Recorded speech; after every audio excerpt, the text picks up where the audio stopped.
how hunter children do this year, the Queen Quet coming to hunter from right here in Thailand. Now we going way outside the city and things like that, and we in the downtown in Bangkok. But throughout this year journey to Thailand for and my whole Gullah Geechee save the Sea Islands tour and things like that for this year. This been one of the most inspiring things I've seen all this year and things like that. They came. As most of you know, I'm Queen Quet, Chieftess and head of state for the Gullah Geechee Nation, and I have dedicated my life to making sure that Gullah Geechee culture remains on the Sea Islands from Jacksonville, North Carolina to Jacksonville, Florida. I go around the world every year to make sure that other people that yeti who be and things like that, because most of the other rest of Chile, what they in the world and they but we tall. And so a lot of times people have never heard of our culture or our community. I had never heard about the king, their former king here in Thailand. But God had it, and I believe in divine order, that I got here in time for the entire country to be honoring the legacy of the former king. His birthday, December 5th, is when they did that. A number of places closed down early yesterday, and many were closed all day today in honor of his story and his legacy. Well, I know now why, because one of the last parts of the journey here to the countryside truly shows the story and the legacy of all that he left behind. And as Queen of the Gullah Geechee Nation, many of the same things. Y'all know I say the water to bring we, the water going to take we back. All right? And if we take care of water, which is predominantly what we're made of, how we can heal the land, heal our bodies, sustain ourselves. Well, he believed in the same things. So when you see me protecting our trees where we are, look at the bamboo. That's unique to here.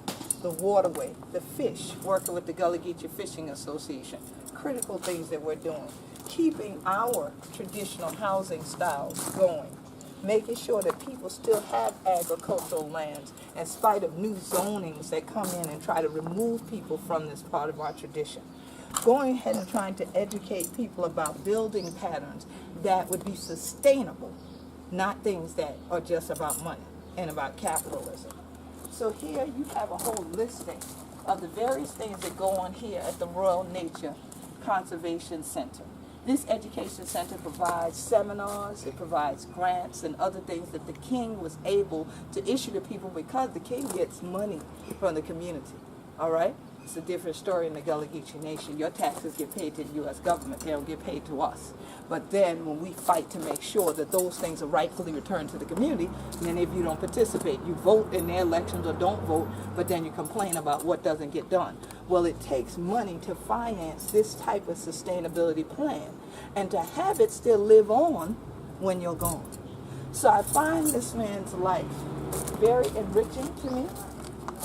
He made sure that a dam was built so that up at their state park, the national park, and you all know I've served on a number of different committees for the National Park Service and worked with them congruently in the United States over a number of different years now, decades in fact, for free, mind you, for free.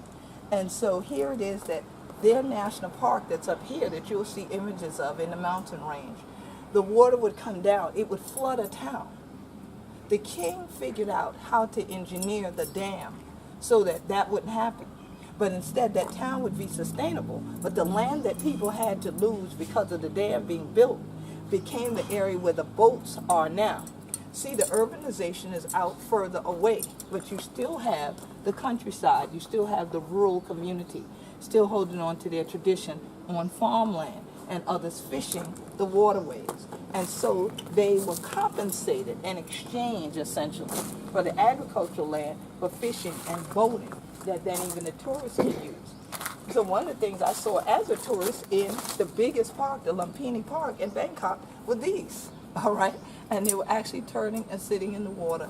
And this is all part of a whole national story of how to maintain your cultural traditions and keep your environment safe. All because this is a man of vision. Their king was a man of vision. So much so that even in his passing, his story, his legacy, his life lives on in the people, in the work that he did, the work that he inspired others to do, the work that he gave money to for them to do it. We met a young lady here that got a scholarship from him so that she can go back to her community with the knowledge she gained from the university and from here. And so when you look at communities that are now being destroyed and the creatures are dying and the earth is dying, not only because of climate change, but just because of human decay. The lack of vision, the lack of knowledge is what causes people to perish. When communities don't listen to the leader that you elect and understand the vision, or if you don't understand it or understand it, at least just follow the leader, like Eric B. Rakim said. Follow the leader. All right, let the leader lead. All right, word to daddy, indeed. If you just did that, you might instead go from the death and the dying to the healing of the land, so that the richness is there, so that in the future, the children could walk the same type of pathways that the elders walk, the same way they still have their bamboo there. They can cross it even today. That here is a learned man, a man that read, a man that shared his story, even to those who were just agrarian, that were there working the land, that might not have had the opportunity to leave the country to go to the city, to university.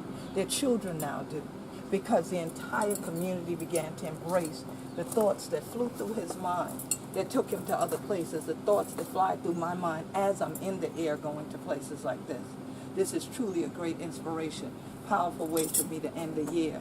But if I don't make it back home, I pray this tape makes it to you, and that you would grasp some of the things I've been teaching too, through Gullah Geechee TV, Gullah Geechee Rhythm Radio, all my writing, and then take it up, carry it on, heal the land, and be strong. Peace and blessings, everybody.